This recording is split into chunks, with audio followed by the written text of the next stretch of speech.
할렐루야. 오늘도 하나님의 은혜와 은총이 가득한 예배의 시간입니다. 이 시간을 통하여서 우리 성도님들 헛걸음 하시는 것이 아니라 은혜를 받고 누리시기를 소망하고 주신 은혜로 또 세상 속에서 아름답게 살아가시는 우리 성도님들 되시기를 주님의 이름으로 축원합니다. 우리 좌우에 계신 분들과 이렇게 인사하겠습니다. 오늘도 잘 오셨습니다. 잘 오셨습니다. 또 이렇게 인사할까요? 하나님의 은총이 당신에게 있습니다. 하나님의 은총이 당신에게 있습니다. 네, 이 앞에도 있대요. 인사해달라고 합니다. 네. 네, 좋습니다. 예, 오늘은 창세기 43장 1절에서 34절까지의 본문을 근거로 결단의 자리에서 라는 제목으로 함께 은혜를 나누고자 합니다. 말씀 제목 따라해 보시겠습니다. 결단의 자리에서. 한 번 더 따라할까요? 결단의 자리에서. 네, 우리가 지난주에 말씀을 나누었을 때는 요셉의 형제들이 요셉의 형제들을 정탐꾼으로 여겨 3일간 감옥에 두었고, 결국에는 그 요셉의 형제들 중에 시므만 남겨두고 곡식을 주고 보내는 그런 일들을 통해서 우리가 말씀을 나눴습니다. 문제는 자신들이 돈을 지불한 줄 알았는데 요셉이 형제들의 그 자루에다가 돈을 다시 넣어놨죠. 정탐꾼으로 몰린 것도 굉장히 불안한 상황인데 자신들의 자루에 돈이 들어있으니 도둑으로까지 몰리는 그 상황이 되니 형제들은 더욱더 불안해했었습니다. 집에 도착하여서 그 모든 사건들을 야곱인 그 아버지인 그 야곱에게 모든 것들을 이야기했지만 아버지는 거절합니다. 베냐민을 데리고 다시 가는 것을 말입니다. 여기까지 이 사건을 통해서 우리가 함께 말씀을 나눴었습니다. 오늘 말씀은요, 이 9명의 형제를 통하여서 어떠한 일들이 벌어지는지에 대해서 우리가 함께 나눠보고자 합니다. 우리가 잘 알듯이 지금 애굽 땅에도 흉년이 그치지 않았고 야곱과 그의 가족들이 거하는 곳에도 흉년이 그치지 않았습니다. 이유는 하나님께서 허락하신 흉년의 때가 7년간 지속되어야 하기 때문에 그러합니다. 여전히 야곱과 가족들이 살아가는 곳에도 기근이 계속되어지고 있기 때문에 힘겨움 가운데 살아갈 수밖에 없었습니다. 문제는 그 기근이 든 것도 문제지만 그들이 갖고 있는 그 식량, 먹을 것에 대한 그 문제가 생길 수밖에 없었다라는 거예요. 때문에 그 애굽에 갔다 와서 받아가지고 온 그 곡식도 다 먹은 상황이 되어지니 2절과 같이 언급하고 있습니다. 그들이 애굽에서 가지고 온 곡식을 다 먹음에 그 아버지가 그들에게 이르되 다시 가서 우리를 위하여 양식을 조금 사오라 라고 명령을 합니다. 문제는 이전처럼 그 형제들이 곡식을 가서 사올 수 있는 환경이 아니라는 거죠. 왜냐하면 요셉이 이야기를 썼습니다. 너네가 다시 오게 될 경우에는 누구를요? 베냐민을 데리고 와야 된다라고 말을 했기 때문입니다. 이때 유다가 아버지에게 3절과 같이 말을 합니다. 유다가 아버지에게 말하여 이르되 그 사람이 우리에게 엄히 경고하여 이르되 너희 아우가 너희와 함께 오지 아니하면 너희가 내 얼굴을 보지 못하리라 하였으니 라고 이렇게 말을 합니다. 즉 베냐민을 데리고 가야만 우리가 다시금 곡식을 가지고 올 수 있고 사올 수 있다라는 것입니다. 문제는 아버지 야곱이 이것을 허락하지 않고 있다라는 거예요. 이때 야곱이 형제들에게 뭐라고 이야기를 하냐면요, 왜 동생이 있다고 말을 하여서 이렇게 문제를 일으켰냐라는 것입니다. 참 아버지가 참 매몰차지 않습니까? 근데 이때 형제들은 뭐라고 이야기합니까? 그 총리가 우리에게 물어봤습니다. 아버지는 살아계신지, 너희 형제는 어떻게 되는지, 이런 것들을 다 물어보니 우리가 대답할 수밖에 없었다라고 이야기합니다. 이때 유다가 결단을 합니다. 그리고 아버지한테 이렇게 고백을 합니다. 우리 9절 말씀 함께 한번 읽어볼까요? 시작. 내가 그를 위하여 담보가 되오리니 아버지께서 내 손에서 그를 찾으소서. 내가 만일 그를 아버지께 데려다가 아버지 앞에 두지 아니하면 내가 영원히 죄를 지리이다 라고 이렇게 고백을 합니다. 베냐민과 함께 갔다 오게 해달라고 이야기를 합니다. 그리고 자신이 모든 것들을 책임지겠다라는 거예요. 근데 이 같은 상황은요, 사실 이전에도 있었습니다. 누가 이같이 고백을 했었죠? 르우벤. 태생적으로 장자였던 르우벤이 이같이 고백을 했었습니다. 근데 그때 장자였던 르우벤은 야곱에게 이렇게 이야기했죠. 자신이 만일 베냐민을 데려오지 못한다면은 자신의 자녀들을 다 죽이라는 거예요. 거기서 누구를 빼요? 자신은 쪽 빼요. 그리고 자신의 자녀들은 죽여도 된다라고 이렇게 이야기합니다. 그런데요, 오늘 말씀을 보면 유다는 그렇지 않아요. 자신이 모든 것들을 짊어지겠다라고 고백을 하고 있다는 거예요. 두 사람의 성향의 차이가 있고요, 자신이 하려는 의지와 결단의 그 차이가 분명히 있다라는 것입니다. 무엇보다 우리가 전에도 한번 나누었듯이 창세기 35장을 보면요, 이 장자였던 르우벤이요 범죄를 일으킵니다.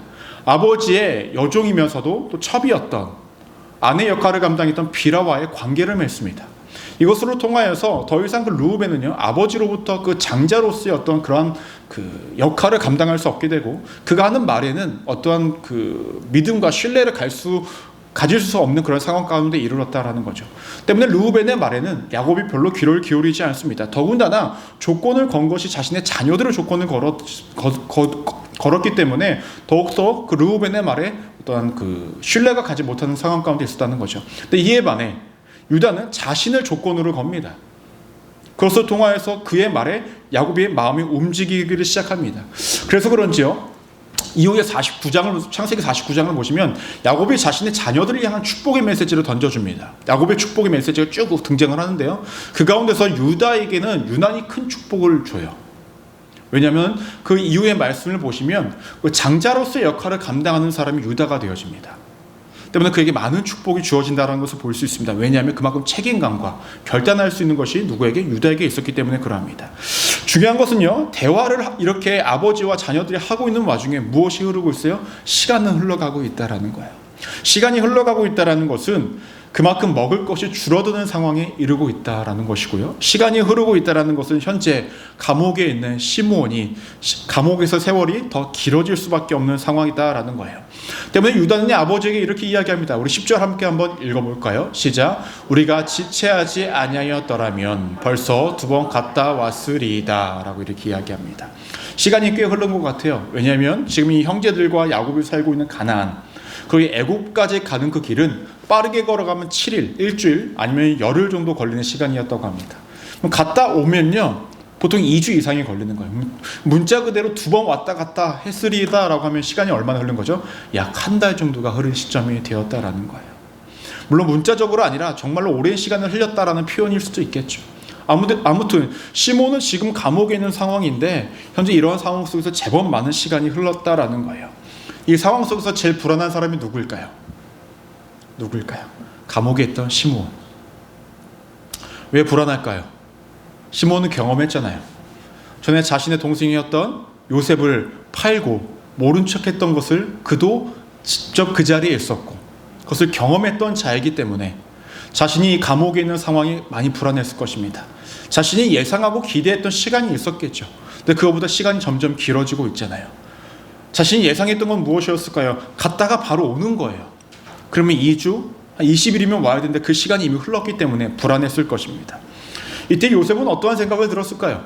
요셉도 기대했던 시간이 있겠죠. 그들이 갔다가 바로 오는 것을 기대했겠죠. 변했다라고 생각을 했기 때문에. 근데 시간이 점점 길어집니다. 가족들이 오지 않으니 자신이 보고 싶었던 베냐민도 볼 수 없고 가족들이 다시 원상태로 변질이 되었나? 라는 생각을 했겠죠. 이러한 생각도 했을 것입니다. 차라리 처음에 이야기했던 것처럼 나머지 형제들을 다 감옥에 두고 한 명만 보낼 걸. 그럼 빨리 왔을 텐데.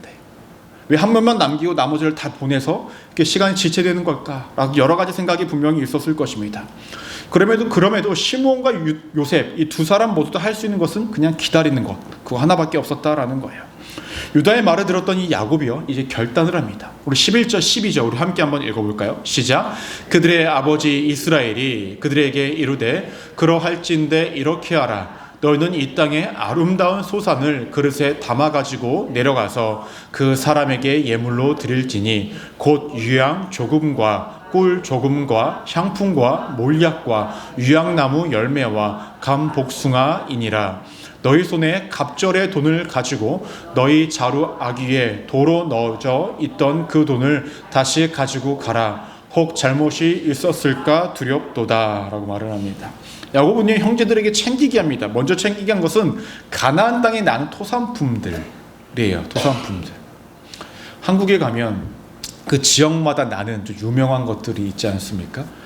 저희 아내가 사는 고향에는 홍천에 유명한 게 뭐냐면 잣이 유명해요. 잣, 홍천 잣 이것이 유명해요. 그러면 또 제가 살던 의정부는 뭐가 유명할까요? 부대찌개가 유명해요. 부대찌개. 물론 이거는 이제 뭐 나는 수학 모델들 아니까. 어쨌든 지역마다 유명한 것이 있어요. 영광에 가면 굴비가 또 유명하고, 그렇죠? 미국도 그런 것이 좀 있나요? 지역별로 유명한 거? 네.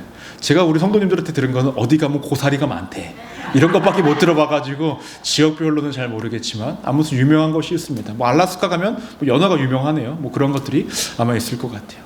아무튼 그 가나안 땅의 토산물들을요, 그 가지고 챙겨 가라는 거예요. 더군다나 자신들에게 가지고 있지 못하는 부분들도 가지고 가게 합니다. 당시에 가나안 땅에는요, 향품과 몰약은 없었는데 수입해서 썼어요. 근데 그것까지 가지고 가게 하고요, 이것을 선물로 준비합니다. 이유는 환심을 사기 위해서요. 예, 총리에게 환심을 사서 아무 일도 없게끔 하기 위해서 그렇게 합니다. 또 어떻게 하죠? 자루에 있었던 그 돈과 함께 새롭게 곡식을 살 것, 그 돈도 함께해서 보내요. 사실 이러한 모습에는요, 이전에도 야곱에게서 있던 모습이에요. 야곱이요, 형 에서에게서 도망간 이유가 무엇이죠? 장자권과 축복권을 모두 다 빼앗아 가지고 도망가지 않습니까? 그때 다시 형인 에서를 만날 때 어떻게 하는지 아십니까? 자신이 갖고 있었던 것을 먼저 보내요. 왜냐면 형이 자기 죽일까 봐, 두려운 마음에. 예나 지금이나 야곱의 마음에는 두려운 마음이 있었습니다. 형은 만날 때는 자신이 죽을까 봐. 이번에는 어떠한 두려운 마음이죠? 자신의 자녀들이 죽을까 봐. 난 두려운 마음이 이렇게 준비해서 보냅니다. 근데 달라진 부분이 있었다라는 거예요. 우리 14절 말씀으로 함께 한번 읽어볼까요? 시작. 전능하신 하나님께서 그 사람 앞에서 너희에게 은혜를 베푸사 그 사람으로 너희 다른 형제와 베냐민을 돌려보내게 하시기를 원하노라. 내가 자식을 잃게 되면 이르리로다. 라고 이렇게 고백을 합니다. 어떻게 보면 아비가 하는 어떤 포기가 짙은 고백 같아요. 근데 이건 자포자기식의 고백이 아닙니다. 모든 것들을 하나님께 맡기겠다라는 거예요. 이제는 자신이 자녀들을 통하여서 어떠한 것들을 함께 가지고 보내지만 너희에게 하나님의 은혜가 있기를 원한다. 하지만 내가 그 어떠한 결과가 내 삶 가운데 주어져도 내가 그것을 겸허히 받아들이겠다라는 하나님에 대한 절대적인 신뢰와 신앙이 그 안에 있는 고백이었다라는 것입니다. 우리는 여기서 야곱의 고백이 이전과 다른 결정이라는 것을 우리가 밝게 알게 됩니다. 이전에는요, 하지 않았던 결정과 결단을 하고 있다는 거예요. 단순히 어떠한 결정을 내린 것이 아니라 여기서도 표현은 결단이 되어집니다. 결정이 아닌 결단입니다. 왜냐면요, 가족들의 목숨이 걸린 문제입니다. 가족들의 목숨이 걸리지 않았다라고 한다면 다른 결정을 했을 수도 있어요. 자녀를 보내면 어떻게 되죠? 먹을 것을 받을 수 있는 상황이 이루어지게 됩니다. 보내지 않으면 먹지 못해서 죽게 됩니다. 하지만 자녀를 보낼 경우에는 자녀들이 죽게 될 수 있는 상황이 되어져요. 어떠한 것도 그들의 삶 가운데 100% 확신을 가질 수 있는 상황은 아닙니다. 때문에 결단이 필요했다라는 것입니다. 세상 말로 모험이 시작된 것입니다. 하지만 이 결단의 자리에서 그가 하나님께 드렸던 것은 하나님께 온전히 맡기는 마음이었다라는 거예요. 우리도 살아가면서 어떠한 결단의 자리에 분명히 서게 될 때가 분명히 있는데요, 그때 우리가 첫 번째로 기억하셔야 될 것이 있습니다. 그것은 무엇이냐면 결단의 자리에서 온전히 맡겨야 한다라는 거예요. 따라 보실까요? 결단의 자리에서 온전히 맡기십시오. 좀 전에 말씀드렸듯이 우리는 결단해야 될 때가 있습니다. 크든 작든 말입니다. 결단이라는 표현은요, 그 안에요, 어떠한 위험 요소가 있다라는 거예요. 우리가 흔히 이야기하는 리스크가 그 안에 있다라는 것입니다. 때문에 결단이라는 표현을 합니다. 그렇다면 여러분들은 결단의 그 순간, 결단의 자리에서 어떠한 마음과 태도로 결단을 하시냐라는 것입니다. 어떠한 기준으로 선택을 하고 계시냐라는 거예요. 많은 사람들이요, 결단의 상황에 이르게 되면요, 자신의 그 결단을 하기를 싫어합니다. 피하고 싶어요. 다른 사람이 대신해 주길 원해요. 여러분, 큰일 앞두면 여러분 누구에게 결단하라고 말합니까? 여러분들의 남편에게. 난 몰라, 당신이 해. 왜 그럴까요? 내가 잘못 결단했다가 잘못 일이 생기면은 큰일 나니까. 그 사람의 마음이에요. 내가 결단하는 것이 아니라 누가 대신 해주기를 원한다라는 거예요. 손해와 피해를 내 손으로 통해서 쥐고 싶지 않다라는 거죠. 또 어떠한 일들을 하냐면 결단을 할 때요, 사람들은요, 자신의 삶 가운데 있을 피해를요 최소화하기 위해서 열심히 준비하는 모습도 가지기도 해요. 또 어떠한 사람은요, 결단의 자리에서 그냥 외면합니다. 에라 모르겠다. 그런 모습들이 우리 안에 있기도 하다라는 것입니다. 사실 세상을 살아가다 보면요, 인간이요, 어떠한 것들을 완벽하게 준비하고 예상하고 예측할 수가 없어요. 이것은 하나님을 믿는 사람들이나 믿지 않는 사람들이나 마찬가지입니다. 그래서요, 결단의 그 자리는요, 그 순간은요, 우리에게 늘 긴장을 주고요, 늘 두렵게 한다라는 것입니다. 야곱도 그러했을 것입니다. 애굽에 있는, 지금 감옥 속에 있는 시므온과 먹을 것을 구하기 위해서는요, 베냐민을 보내야 한다라는 결단을 해야 됩니다. 만약에 시몬의 잃을 것으로 여겨서요, 현재 먹을 것으로 한번 버텨보자 해야 한다라는 결단을 해야 되는 순간이 왔다라는 거예요. 어떠한 것들을 선택하든지 간에 말입니다. 선택의 길목에서 그가 두렵고 떨리는 마음이 있었기 때문에 빠르게 결정을 하지 못하고 두 번 완복할 수 있는 시간이 벌써 흘러버렸던 것입니다. 때문에 애굽을 다녀왔던 형제들도 원망하듯이 아버지를 바라보고 있었다라는 거죠. 그런데 야곱의 모습 속에서 우리가 귀한 한 가지 모습을 발견할 수 있었습니다. 그의 결단 속에는 조금 일반 사람들과 다른 결단이 있었다라는 거예요. 14절에 처음을 보시면요, 하나님을 어떻게 표현하냐면요, 전능하신 분이라고 표현합니다. 하나님을 향해서 전능하신 분이래요. 그 무엇도 불가능하지 않으신 분이라고 표현을 하고 있습니다. 전능하신 분이 너희에게 은혜를 베풀어 주기를 간절히 원한다라고 이렇게 고백을 합니다. 시므온과 베냐민, 그 모든 것들이 안전하게 돌아오기를 원하는데 그것을 하실 수 있는 분은 유일하게 누구요? 하나님. 그 하나님은 어떠한 분이시라고요? 전능하신 분이라는 것입니다.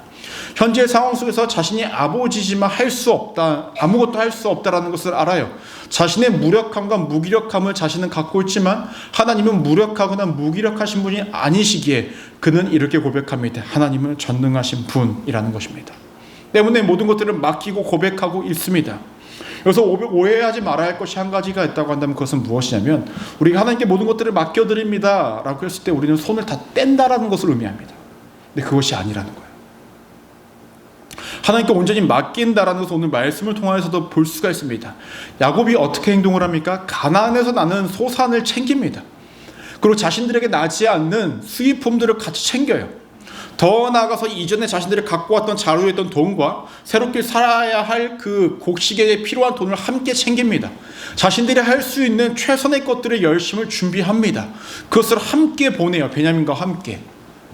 그냥 손 놓고 있었던 것이 아니라, 하나님께 맡기니 하나님 알아서 하십시오가 아니라 자신들이 할 수 있는 최선의 열심을 다해서 하나님의 손에 내어드렸다라는 것입니다. 즉 하나님께 맡겨드린다라는 것은 손을 놓는 행위가 아니라 나에게 주어진 상황 속에서 최선을 다하는 것들을 드리는 것입니다. 다르게 표현하면 하나님께 맡긴다라는 것을 내가 하나님께 드릴 수 있는 최선을 드림과 동시에 하나님께서 일하여 달라라는 고백을 선포한다라는 거예요. 또 이러한 것도 표현을 할 수가 있습니다. 하나님께 맡긴다라는 것은 내가 원하는 결과를 하나님께 맡긴다라는 것이 아니라 어떠한 결과가 나타나도 그것이 하나님의 뜻임을 믿고 따르겠다라는 믿음도 드리는 거예요. 믿으십니까? 내가 원하는 결과를 하나님께 맡긴다라는 것이 아니라 어떠한 결과가 나타나도 그것이 하나님의 뜻임을 따르겠다라는 믿음도 함께 드리는 것이 하나님께 맡긴다라는 것에 대한 표현이고 우리의 믿음이라는 것입니다. 오늘 말씀에서도 야곱도 이렇게 고백합니다. 내가 자식을 잃게 되면 이르리로다. 그 결과도 하나님께 맡긴다라는 것입니다. 참 어렵습니다. 우리는 하나님께 맡긴다라고 하면은 난 손 다 놓고 있을 테니까 하나님 알아서 하십시오. 결과도 하나님께 맡겨드립니다 라는 것으로 표현을 합니다. 사실 이 표현 속에는 어떠한 것이 있죠? 난 모르겠으니 하나님 알아서 하세요. 이 표현 아닙니까? 그렇죠? 근데 하나님께 맡긴다라는 것은 그 같은 것이 아니다라는 거예요. 우리들을 고백하는 이 결단 속에는 무엇이 포함되어져 있고 우리가 고백하는 맡김이라는 것은 무엇이냐라는 거예요. 우리가 함께 말씀을 봤듯이 우리가 평소에 생각하는 그 결단의 개념과 그 맡김의 개념은 우리가 다르게 생각하고 다르게 품어야 한다라는 것입니다. 단순히 내가 원하는 결과를 얻기 위해서 어떠한 모션을 취하고 단순히 내가 어떠한 것들을 얻기 위해서 임시 방편으로 어떠한 행동을 한다라는 것이 어떠한 결단이고 어떠한 것을 맡긴다라는 것이 아니에요. 온전히 다 나의 열심과 최선을 하나님께 내어드리는 것입니다. 그 결과마저도 하나님께 맡겨드린다라는 거예요. 그리고 내가 어떠한 결과도 내가 그것을 받아들이겠다라는 의지를 표현하는 것이 내가 결단과 그것은 맡겨드림의 표현이다라는 것입니다. 여러분 이러한 고백을 하실 수 있으시겠습니까? 우리의 고백은 이 자리까지 나아가야 한다라는 거예요. 믿음으로 모든 것들을 수용할 수 있다. 참 어려운 문제죠. 좋은 결과는 우리는 얼마든지 수용할 거예요. 그렇죠? 근데 안 좋은 결과는 참 수용하기가 어렵습니다. 근데 좋고 안 좋고의 그 기준은 무엇인가요? 누가 그 기준을 만든 것입니까? 누가 만든 거예요? 내가 만든 거예요. 그렇죠? 내가 만든 거. 여러분 인생 되돌아보시니 어떠하세요? 그때에 이렇게 했으면 좋을 거라고 여겨졌지만 인생을 되돌아보니 그때 그렇게 했으면 큰일 날 뻔했어 라는 것들도 많았죠. 근데 그때는 그게 참 옳을 것 같고 그거 외에는 답이 없을 거라고 여겨집니다. 근데 그때 그렇게 인도하시지 않은 하나님 참 원망스러울 때가 그 당시에 있지 않았습니까? 그것이 우리예요. 먼 길을 보지 못하면서 내가 마치 모든 것들을 보고 있듯이 내가 결과를 다 알듯이 고백하는 것이 우리들의 삶이라는 것입니다. 정말로 믿음이 있다면 그 결과도 하나님께 맡겨야 된다라는 거예요. 어렵죠. 힘들죠. 그래서 하나님께서 우리에게 요구하시는 것이 무엇입니까? 하나님을 향한 믿음입니다. 믿음. 여러분 결단의 순간에 지금 놓여져 계십니까? 그러면 여러분 온전히 맡기십시오. 온전히 맡김 속에는 그 결과마저도 맡긴다라는 것을 기억하시면서 믿음으로 살아가신 우리 성도님들 되시기를 주님의 이름으로 간절히 축원합니다. 이어서 말씀을 보시면요, 이 야곱의 그 자녀들이요, 요셉 앞에 이제 모든 것들을 들고 가서 서게 됩니다. 요셉은요 베냐민을 받고요 그 형제들을 바라봅니다. 근데 아무 말도 하지 않아요. 그리고 자신의 청지기, 즉 자신의 부하에게 시킵니다. 자신의 집으로 초대하라고. 그리고 잔치를 준비하라고 말을 합니다. 요셉의 천지기들, 즉 부하들도 의아하게 생각을 했을 거예요. 왜 이방인들을 총리의 집에 초대를 했을까? 왜 그들을 향해서 잔치를 벌여주는 것일까? 이방인들인데 말입니다. 문제는요, 참 재밌는 것이 있어요.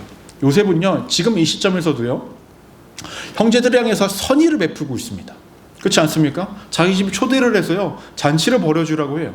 근데 형제들은요, 이 상황을 또 두려워합니다. 전에 자루 속에 돈을 넣어주면서 곡식과 돈도 가지고 와라 라고 보여줬던 선의도 두려워했는데 이번에도 두려워합니다.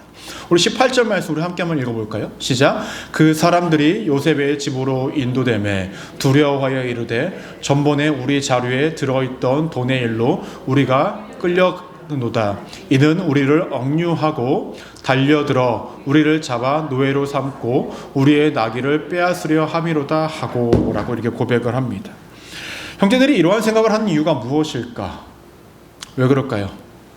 이유는 간단하죠. 자신들이 지난 삶에서 찔리는 것들이 있기 때문에 그래요. 찔리는 것이 있기 때문에. 당당하면 이러한 생각 안 합니다. 당당하면요, 총리가 자신들을 부르잖아. 자신 집 초대하면은 와, 우리가 총리랑 밥을 먹다니 좋아할 걸. 그렇죠? 근데 그렇지 않으니까 과거 요셉에게 했던 행동도 있고 자루 속에 있던 것도 선의로 생각하지 못하는 상황이 되니 뭐라고 이야기를 합니까? 우리는 돈을 훔치지 않았는데 우리 도둑으로 보는 거 아니야? 우리를 종으로 삼으려고 하는 거 아니야? 우리의 나귀를 뺏으려고 하는 거 아니야? 라고 이렇게 생각을 합니다. 이 형제들은요, 가만 보면 자신의 수준에 맞게 생각을 합니다. 사람이 그래요. 자신의 수준에 맞게 생각을 합니다. 선의를 베푸는 요셉의 생각과는 다르게요, 뭐라고 이야기합니까? 우리의 나귀를 뺏으려고 하는 거 아니야.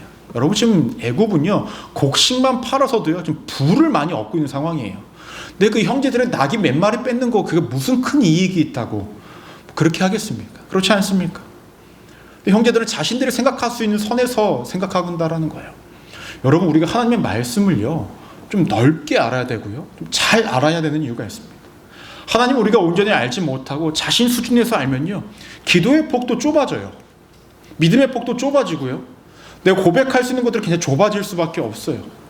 믿음이 필요하죠. 경험 필요하죠. 하지만 말씀에 대한 지식도 필요하다라는 거예요. 왜냐하면 아는 만큼 고백할 수 있고 아는 만큼 믿을 수 있기 때문에 그러하다라는 것입니다. 여러분 말씀 보셔야겠습니까? 안 보셔야겠습니까? 여러분 수요예배나 주일예배 마치고 나시면 집에 가서 함께 나눴던 본문 보시는 분 계세요? 이렇게 없어.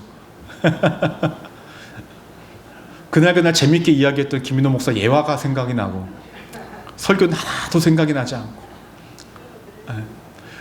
첫째, 둘째, 셋째는 생각이 나는데 그 뒤에 첫째가 뭐였고 둘째는 뭐였고 셋째는 뭐였고 생각이 안 나는. 사실 저도 마찬가지입니다. 저도 설교를 준비하는 제가 한 달 전거 제가 기억하고 있을까요? 어렴풋이 기억하지만 제가 했던 모든 내용들을 기억하지 못할 거예요. 저도 마찬가지다라는 거죠. 여러분 알아야 돼요.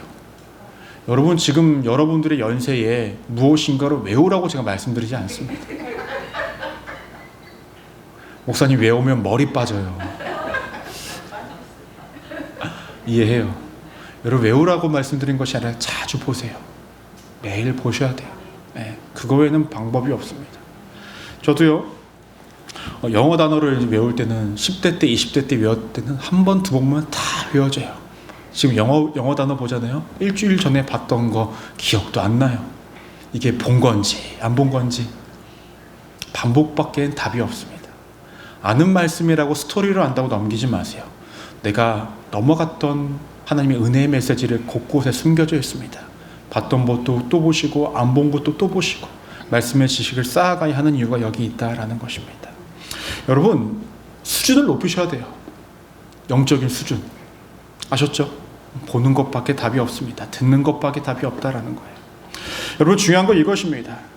불안한 마음이요, 이 형제들이요, 뭐라고 이 청지기의 딸 자신들이 인도했던 이 청지기에 뭐라고 이야기하냐면 21절과 22절 우리 함께 한번 읽어보겠습니다. 시작. 여관에 이르러 자루를 풀어본즉 각 사람의 돈이 전에 그대로 자루 아귀에 있기로 우리가 도로 가져왔고 양식 살 다른 돈도 우리가 가지고 내려왔나이다.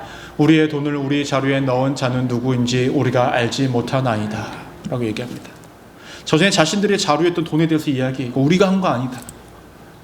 우리가 한 거 아니다. 우리 새로 그것도 갖고 왔고 곡식을 살 돈도 갖고 왔다. 우린 정탐꾼도 아니고 우리는 아무런 잘못도 하지 않았다라고 이야기합니다. 근데 청지기가요 참 의아한 답을 합니다. 이렇게 고백을 합니다. 그가 이르되 너희는 안심하라. 두려워하지 말라. 너희 하나님 너희 아버지의 하나님이 재물을 너희 자루에 넣어 너희에게 주신 것이니라. 너희 돈은 내가 이미 받았느니라 하고 시므온을 그들에게 이끌어내고 라고 이렇게 말을 합니다. 먼저 청지기는요 두려워하고 떨려하는 그 형제들을 향해서 뭐라고 이야기합니까? 너희는 안심하고 두려워하지 말라. 너희 안에 샬롬이 임해야 된다라고 고백을 합니다. 그리고 고백했던 것이 너희 하나님 너희 아버지의 하나님이 너희에게 주신 것이다 라고 이렇게 표현을 합니다. 아마도 이 청지기는요 이들의 형제 이 야곱에 대해서 알고 있었던 것 같아요. 그리고 이들이 믿는 하나님에 대해서도 알고 있었던 것 같아요. 그래서 이같이 고백을 합니다. 그리고 이 사람은 돈을 이미 받았다라고 고백을 합니다. 여기서 우리가 두 번째로 기억하셔야 될 것이 있어요. 그것은 무엇이냐면 결단의 자리에서 하나님의 섭리를 알아야 한다라는 겁니다. 따라해볼까요? 결단의 자리에서 하나님의 섭리를 알아야 합니다. 오늘 말씀에서 사실 형제들은요 선택의 기로에 있지가 않아요. 요셉이 시키는 대로 따라가야만 했던 상황 가운데 놓여졌습니다. 하지만 현재를 살아가는 우리들은요 때로는 이 선택의 기로에 놓일 때가 있습니다. 계속 나아가야 할지 아니면 멈춰 서야 할지 말입니다.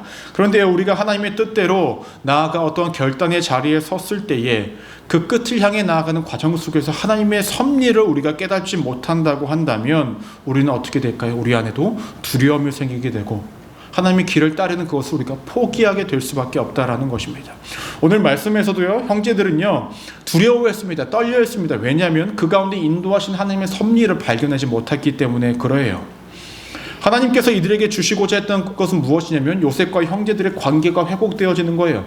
이전보다도 행복하게 살아가는 거고 그들의 먹을 것에 부족함이 없게 만들어 주시려고 했던 것이 하나님의 섭리였다라는 것입니다. 하지만 이들은 이 하나님의 섭리를 모르니 어떡합니까? 두려워합니다. 불안합니다. 모든 것들이 하나하나가 산 넘어 산입니다. 너무나 어렵게만 느껴지고 있었다라는 것입니다. 하지만 그들은 발견했어야 됐습니다. 하나님의 섭리를. 어디에서요? 23절에서 청지기가 하는 말 속에서 발견했어야 됐습니다. 안심하라. 두려워하지 말라. 너희의 하나님, 너희 아버지의 하나님이 다 주신 것이다. 이 말 속에서 하나님의 섭리를 발견했어야 했습니다.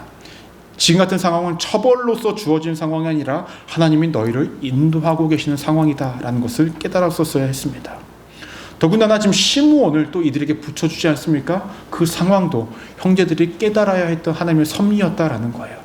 그 누구도 하나님께서 그들을 내치거나 버리거나 처벌하는 것이 아니라 이들을 통해서 일하시고자 했던 하나님의 뜻과 섭리가 그들에게 있었다라는 것을 발견했었어야 했습니다. 이것을 발견하지 못하니 그들은 모든 순간순간이 두려웠다라는 겁니다. 여러분, 아브라함이 이삭을 바칠 때도 그러했습니다. 모든 것들이 다 준비를 하였지만 아브라함이 준비하지 않은 한 가지가 있었어요. 그것은 무엇입니까? 재물입니다. 그때 아들인 이삭이 고백을 합니다. 아버지, 왜 재물은 없습니까? 이때에 아브라함이 이같이 대답을 합니다. 번제할 어린 양은 하나님이 자신을 위하여 친히 준비하시리라. 아브라함이 이 고백이 믿음의 고백이었는지 예언이었는지 아니면 아들을 안심시키려고 했는지는 모르겠지만 하나님의 섭리가 있다는 것을 알고 있었던 아브라함이 이 같은 고백을 합니다. 결국 그의 고백대로 어린 양은 준비되어졌고 이삭이 죽었던 것이 아니라 하나님을 향한 믿음이 재확인되어지는 사건이 되고 말았습니다. 여러분, 하나님의 섭리를 깨닫지 못하면요, 우리의 결단은 포기에 이르게 됩니다. 그리고 그 결단은요, 포기함으로 통하여 믿음의 패배의 흔적만 됩니다. 이해되십니까? 다시 한번 말씀드립니다. 하나님의 섭리를 우리가 깨닫지 못하면 우리의 결단은요, 결국 포기에 이르게 되고요, 포기가 된 그 결단은요, 믿음의 패배의 흔적만 남게 된다라는 것입니다. 하나님의 섭리를 깨달은 결단의 길은요, 우리가 끝까지 완주할 수 있는 길이 되고요, 하나님이 이르게 하신 그 자리까지 우리가 나아갈 수 있다라는 거죠. 이 섭리라는 것은 우리의 일상 속에서 주어지는 것입니다. 여러분들이 알 수 있는 방법으로 알려주신다라는 거예요. 이 형제들도요, 이 청지기를 통하여서 말씀을 해주셨습니다. 분명히 알아들을 수 있었고요, 시몬을 통하여서요, 경험적으로 깨달을 수 있게 되게끔 알려주셨습니다. 하지만 그들은 그 섭리를 깨닫지 못했으니 그들은 계속 두려워할 수밖에 없었다라는 것입니다. 여러분들은 어떠하십니까? 어떠한 결단의 자리에서 그것을 끝까지 완주하길 원하십니까? 그 과정 속에서 하나님께서 알려주시고자 했던, 내 삶을 인도하시고자 하는 그 하나님의 섭리를 깨달을 수 있어야 합니다. 근데 그 깨달음은요, 하나님께서 늘 우리에게 알게끔 만들어주십니다. 그런데 그 깨달음은 하나님과의 친밀한 교제 속에서만 이루어진다라는 거예요. 믿으십니까? 제가 계속 말씀 보셔야 된다, 기도하셔야 된다, 예배 자리에 있으셔야 된다, 모든 목사들이 이야기하는 이유가 이것입니다. 내가 말씀을 아는 것이 중요한 것이 아니라, 기도를 했다라는 것이 중요한 것이 아니라, 예배를 드린 것이 중요한 것이 아니라, 그 가운데서 일하시는 하나님을 깨닫고 경험하시고 하나님 섭리를 깨달을 수 있는 자리까지 있어야 된다라는 거예요. 자리를 지키고 형식을 지키는 것이 다가 아니라, 그 가운데서 주시고자 하는 메시지를 깨달을 수 있는 믿음의 역량, 그 하나님과의 관계를 이루시는 여러분들 되시기를 주님의 이름으로 간절히 축원합니다. 이어서 말씀을 보시면 요셉과 형제들을 마주하는데요, 이때 형제들이 절을 합니다.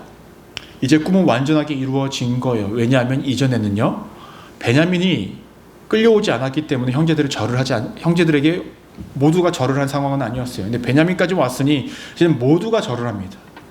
꿈이 완전하게 현실이 이루어진 것입니다. 이때 요셉은요, 아버지의 생존에 대해서 묻습니다. 그리고 자신의 동생 베냐민을 봅니다. 20년 만에 봤던 동생, 너무나 훌쩍 커버렸죠. 성인이 돼버렸죠. 그 모습을 보고 요셉이 울어요. 또 방에 가서 또 혼자 훌쩍훌쩍 거립니다. 눈물이 많은 남자였던 것 같아요. 근데 여러분들도 만약에 20년 만에 가족을 본다면 어떠하실까요? 눈물 나시겠죠.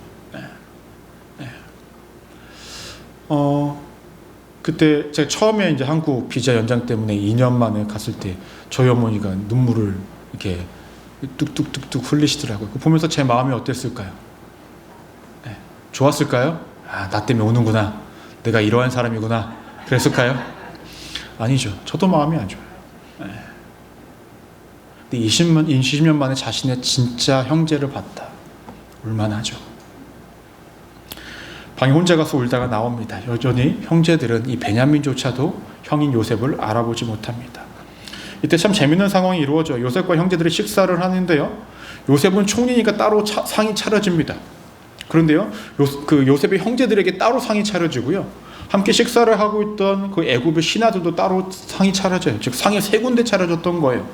왜 애굽의 사람들과 이 히브리 사람들과 함께 식사를 하지 않았냐라는 거예요. 당시 애굽 사람들은요, 이 히브리 사람들과 함께 식사하는 것을요, 어떻게 여겼냐면 부정하다라고 여겼습니다. 부정하다. 그래서 따로 먹습니다. 그런데 성경을 보시면요, 이 베냐민에게만요, 먹을 것을 5배로 더 줬대요. 속마음이 나타나죠. 내 동생 5배로 더 줍니다. 우리 성도님들이 음식 있으면 저 항상 더 많이 주시잖아요. 그렇죠? 많이 먹으라고. 왜 주실까요, 성도님들이? 음식 남으면 버리니까? 네, 저를 향한 애정이 있으시니까 이렇게 주셨겠죠? 버릴까봐 아니라고 저는 생각하겠습니다. 네, 그렇습니다. 팔은 안으로 굽는 것 같아요. 아무래도 다른 형제들보다 그 베냐민을 향한 마음이 더 컸던 것 같습니다. 그런데 여기서 우리가 귀중한 메시지 하나를 발견할 수 있습니다. 그것은 무엇이냐면 결단의 자리로 인도하신 이유를 우리가 발견해야 된다는 거예요. 따라해 보실까요? 결단의 자리로 인도하신 이유를 발견하십시오.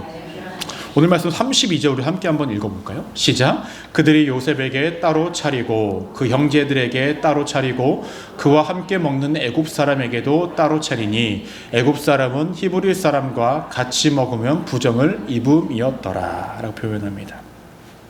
그래서 히브리 사람이라고 표현을 했지만 단순히 이스라엘 사람들만을 이야기하는 것이 아니라 그냥 이방인들 모두를 뜻합니다. 당시 애굽 사람들은요, 자신들의 민족이 다른 민족보다 더 우월하다라고 생각을 했습니다. 때문에 이들과 함께 겸상을 하는 것은 부정하다라고 여겼고, 당시에 또 먹는 것에 대한 어떤 관습도 달랐어요. 예를 들면 이 애굽 사람들은 양을 먹지 않았다라는 거예요. 근데 이 히브리 사람들, 그러니까 이스라엘 백성들은 뭘 먹어요? 양을 먹잖아요. 이러한 문화들이 다르니까 함께 겸상을 하지 않았다라는 것입니다. 근데 이러한 부분이요, 하나님께서 애굽으로 야곱과 그의 형제들을 또 요셉을 애굽 땅 가운데로 보내신 이유라는 것입니다. 하나님께서 과거부터 지금까지 쭉 반복적으로 말씀하신 것이 무엇이냐면 이방 사람들과 결혼하지 말라라는 거였어요. 아브라함이 이삭에게도 말을 하였고요, 더 나아가서 리브가도 야곱에게 그렇게 말을 했었습니다. 현재 야곱과 가족들이 거주하는 땅은 어디예요? 가나안이에요. 야곱의 아들 중에 유다는요, 창세기 38장을 보시면 이방인 여인과 결혼을 합니다. 지켜야 한다는 것을 지키지 못한 상황 가운데 이르렀습니다. 즉 당시에 가나안 사람들은요, 반복적으로 지속적으로 이 야곱과 이스라엘 백성들과 함께 혼인을 이루려고 했었다라는 거예요. 문제는 이 야곱의 가족들의 수가 많습니까? 아니면은 가나안 민족이 많습니까? 가나안 민족이 많다라는 거예요. 이들과 함께 결혼을 하게 되면 어디에 흡수가 되어져요? 가나안 민족에 흡수가 되어집니다. 하나님의 자녀라는 정체성이 어떻게 될까요? 없어질 수밖에 없다라는 거예요. 때문에 하나님께서 이 야곱과 그의 가족들, 아브라함의 후손들을 어디로 보내시기를 원했습니까? 애굽입니다. 왜냐하면 애굽 사람들은 타 민족 사람들을 배타적으로 여기기 때문에 그래요. 그 다음에 이후의 말씀을 보시면 어떻게 되냐면 이 야곱과 가족들이 애굽에 들어가서요, 고센이라는 지역에 따로 삽니다. 그러니까 애굽 사람들과도 함께 섞일 일이 없었다라는 거예요. 요셉을 통해서 애굽의 총리를 세우셨고 그들의 가족들을 모두 애굽 땅으로 인도하신 것은 이방 민족과 섞이는 것을 막기 위한 하나님의 애씀과 노력이었다라는 거예요. 전체적인 맥락 속에서 하나님의 뜻이 있었다라는 것입니다. 그런데요, 우리가 이 결단을 할 때에 하나님께서 이러한 인도하심의 그 이유를 우리가 발견하지 못한다면 모든 순간순간이 요셉의 형제들처럼 두렵고 떨리고 매일 불안할 수밖에 없다라는 거예요. 하지만 그 가운데서 일하시는 그 섭리하심을 발견하고 우리를 결단의 자리로 인도하신 그 이유를 우리가 발견할 수 있다고 한다면 그 자리가 하나님께서 내 삶 가운데 인도하시는 은혜의 자리가 될 수밖에 없다라는 거죠. 결국 나를 지키시기 위함이고 나와 함께 하시기 위한 모든 자리라는 것입니다. 환경이 바뀌고 상황이 바뀌어도 관계가 없다라는 거예요. 왜냐하면 이 모든 것들 속에 하나님의 이유가 있기 때문에 그러하다라는 것입니다. 우리가 예상한 것과 다른 우리의 삶 가운데 많은 것들이 펼쳐질 수가 있겠죠. 그래서 우리가 결단을 해야 되고 어떤 것들을 선택하며 나아가야 합니다. 여러분, 결단의 자리에서 여러분 기억하십시오. 이 결단이 정말로 하나님이 원하시는 것인지를 우리가 분별할 수 있어야 되고요, 그 안에서 우리가 온전히 하나님께 맡길 수 있어야 합니다. 나의 모든 선택도, 더 나아가서 올바른 선택을 할 수 있는 것도, 더 나아가서 그 결과까지도 말입니다. 그리고 나의 열심도 드려야 합니다. 또 결과까지 맡긴다라는 것을 늘 기억하셔야 됩니다. 또 과정 속에서 하나님의 섭리를 발견하실 수 있어야 되고요, 하나님의 그 뜻을, 그 이유를 우리가 깨달을 수도 있어야 해요. 이 모든 것들이 우리가 하나님과의 관계 속에서 이루어져야만 우리의 결단이 포기로 끝나는 것이 아니라 완주에 이를 수 있다라는 것입니다. 그리고 그 끝내 하나님 주시고자 했던 그 은혜의 자리까지 우리가 나아갈 수 있다라는 거예요. 여러분들이 이러한 결단의 자리로 시작하여서 이러한 결단으로 마무리되어지기를 소망합니다. 여러분, 손을 놓는 인생이 아닙니다. 최선과 충성을 다하셔야 됩니다. 맡기십시오. 그리고 발견하십시오. 찾으십시오. 섭리와 이유가 뜻을 말입니다. 그러함으로 하나님께서 원하시는 그 자리에 여러분들이 늘 계시는 우리 믿음의 성도님들 되시기를 주님의 이름으로 간절히 축원합니다. 기도하시겠습니다.